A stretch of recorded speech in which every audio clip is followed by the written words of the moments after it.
I never thought I'd see the day my own children would look at me not as their mother, but as a burden to be managed. Not in words, of course.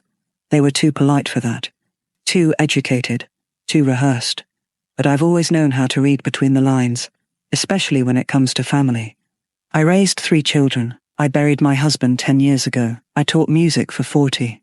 What I never imagined was that, at 78, I'd be sitting in a courtroom, listening to the people I gave life to try and take mine away, piece by piece, right in front of a judge. But I'm getting ahead of myself. Let me tell you how it started, because it didn't happen all at once. It began the way most betrayals do, with kindness. After a minor fall in the kitchen, nothing broken, just a bruised hip and a stubborn sense of pride. My middle son, Evan, insisted I move in with him. He said he wanted me closer, said it would be safer. At the time, I believed him.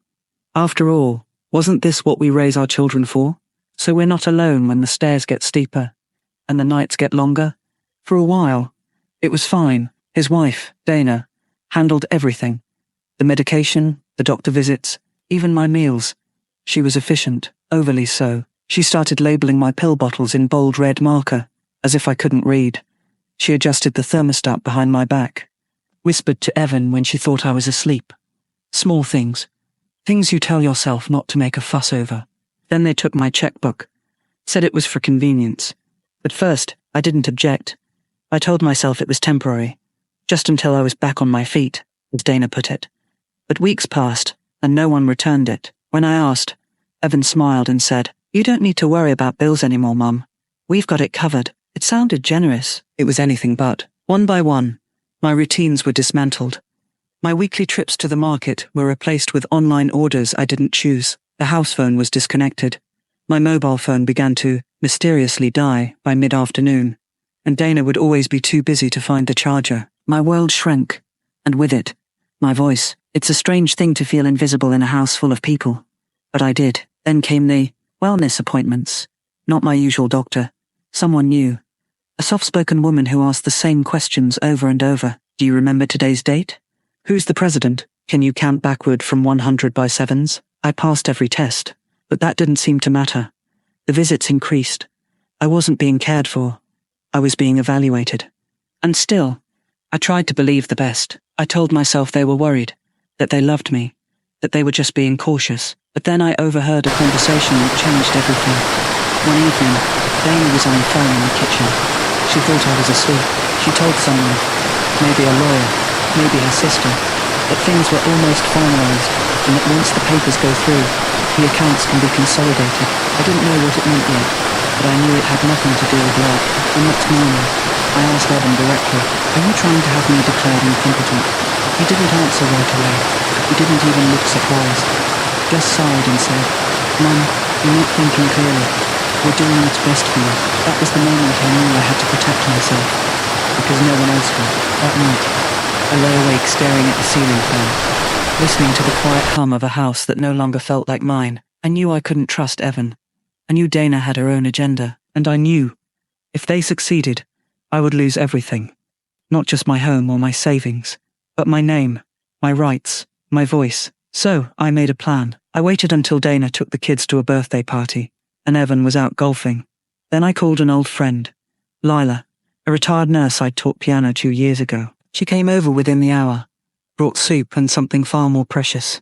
A small digital recorder, the kind she used to use for patient notes. "You're going to tell your story," she said, "word for word, while you still can." So I did. I waited until nighttime, until the house was silent. I turned on the recorder and spoke into it like I was speaking to God himself. I described everything, how they took my checkbook, how they isolated me, how the so-called medical tests were never explained, how they were preparing court documents behind my back. I spoke calmly, clearly, no rambling, no confusion. I even spelled out the names and dates. Then, I hid the recorder in my travel bag. Beneath a layer of old scarves I knew Dana wouldn't bother to touch. I felt like a woman leaving breadcrumbs in a forest she may never escape from, but hoping someone would find them. 3 days later, I collapsed. It wasn't serious. Dehydration, the doctor said. Stress, but it was enough for them to move quickly. Within hours, Dana told the hospital I was suffering from cognitive decline. Evan brought in the family lawyer. And just like that, I was being evaluated again.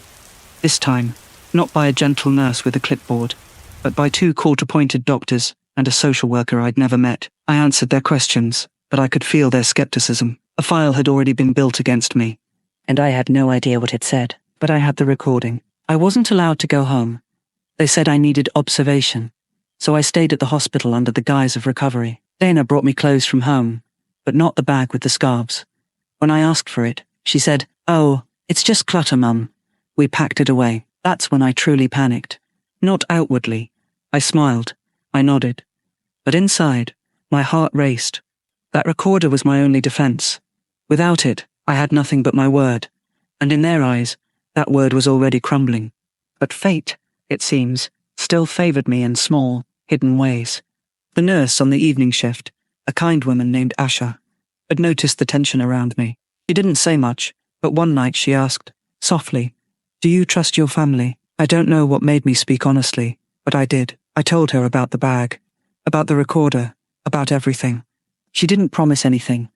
She just nodded. The next afternoon, the bag appeared at the foot of my bed. No explanation, no note. But inside, tucked beneath the scarves, the recorder was still there. My hearing was scheduled for the following Monday. My children had filed a petition to have me declared legally incompetent, an action that, if granted, would hand them control of my estate, medical decisions, and even where I would live. On paper, they presented themselves as concerned children. They cited memory lapses, confusion, fall risk. They'd collected statements from doctors I barely remembered speaking to. It was coordinated, clean, clinical. But they hadn't counted on the fact that I could still speak for myself. That morning, I walked into the courtroom with my cane in one hand and the recorder in the other. I wasn't alone. Leela had flown in. So had my oldest friend Judith, who'd been quietly following everything I'd told her over weekly phone calls. And Asha, God bless her, had written a statement about what she witnessed at the hospital. My lawyer, someone Leela connected me to last minute, was young but sharp. He asked the judge for permission to play the recording. The judge agreed. What happened next, even I didn't expect. The room went still, as my voice filled the courtroom. It wasn't the voice of a confused old woman. It wasn't shaky or uncertain. It was measured, calm, intentional. I had spoken with purpose, because I had known this moment might come. In the recording, I described how Dana controlled my medication schedule without explanation, how my phone access had been quietly limited, how even my doctor visits had been replaced without my knowledge. I detailed dates, conversation, exact phrases. I even stated, "If you are hearing this, it means my children have tried to take my rights away." I watched Evan's face pale. Dana clenched her jaw, her fingers twisting the strap of her purse. My youngest daughter, Rachel, wouldn't even look at me.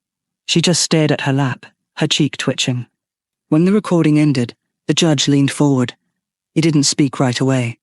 He just looked at me, then at each of my children. Then, softly, he asked, "Is there any medical evidence to contradict what we just heard?"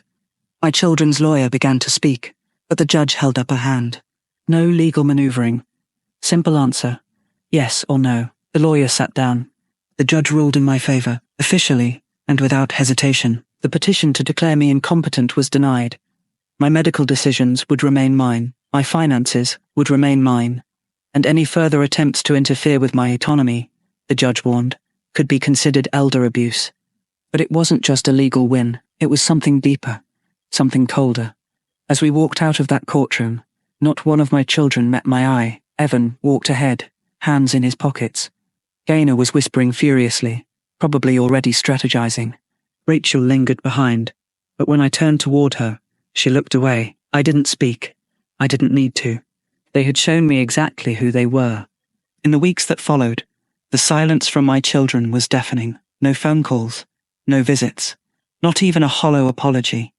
It was as if, now that they couldn't control me, I no longer held value to them. At first, that silence hurt more than I care to admit. You don't carry 3 lives inside you, raise them through fever and heartbreak, only to be discarded like a problem that didn't go away quietly. But pain, I've learned, is a teacher. And this time, it taught me clarity. I moved out of Evan's house and into a small cottage Lila helped me find. Nothing grand, but it had its own garden and, More importantly, a locked front door only I had the key to. My bank accounts were secured. My will was updated, clean, direct, and airtight. I left nothing to chance. I also made a second recording, not out of fear this time, but out of principle. In it, I spoke not just about what had been done to me, but why I believed it had happened. Entitlement, greed, a society that teaches children to see their aging parents not as humans with dignity, but as assets to be managed, or inconveniences to be placed out of sight. But I didn't record it for the courts. I recorded it for other elders who might one day find themselves silenced. Then I sent copies of that recording to a few nursing homes, a few legal aid offices, and one local reporter who'd once written a piece on financial abuse of seniors. I never told my children I did that. Months passed. I built a new routine. Simple, peaceful. I joined a local library group. I taught piano again, just one student a week, enough to keep my hands from stiffening and my soul from shrinking. Leela visited often. Judith called every Sunday, and slowly I began to feel like myself again. Not someone's mother, not someone's case, just myself. But the real turning point came the day Rachel showed up unannounced. It was early evening. The garden light had just flickered on, and I was pruning my roses when I heard the car door. She looked thinner, older. Not the baby I used to rock to sleep, but a woman marked by something she hadn't yet named. I didn't speak first. I let her carry the weight of silence for once. She said she hadn't known the full extent of what Evan and Dana were planning. She said she thought I was just being helped. But when the recording played in court, she realized how little she had actually been paying attention. I didn't fight for you, she said. I just went along with it. I didn't offer forgiveness. I didn't say, it's okay, because it wasn't. But I invited her in. We had tea. We sat for over an hour, not mending the past, but finally acknowledging it. She left quietly, with a look I couldn't name. Regret, maybe, or shame. I haven't seen Evan or Dana since. I don't expect to. What they did wasn't a mistake. It was a decision, and decisions once made shape the truth of a person. Mine is this. I survived my own erasure. I witnessed it coming, and I refused to disappear. I sometimes wonder what would have happened if I hadn't made that recording. If I had trusted too long. If I had stayed quiet to keep the peace, the way so many women of my generation were taught to do. Would I be in some facility right now? Sedated and forgotten. Would I be alive at all? But I didn't stay quiet, and that's what saved me. I don't tell this story for sympathy. I tell it because I know I'm not the only one. I know there are other mothers, fathers, widows, people who spent their lives building homes and raising families, now finding themselves treated like they're in the way. I tell it because silence is what predators rely on, and because too many people don't believe this can happen until it's too late. There is a particular kind of betrayal that cuts deeper than words. When it comes from your own blood, it rewrites how you see your life. But here is what they couldn't take from me. My clarity, my voice, and my name. I still sign my own checks. I still tend to my garden. I still play Bach on my old upright piano every Sunday morning. And when I look in the mirror, I don't see a helpless old woman. I see a survivor, a mother, a woman who remembered that even in the last chapters of life, we can still write our own endings. So if you're listening to this, and you feel yourself fading beneath someone else's decisions, don't wait. Speak. Document. Prepare. Because one day, when they try to write you out of your own story, you'll have the power to write yourself back in. I did, and I'm still here.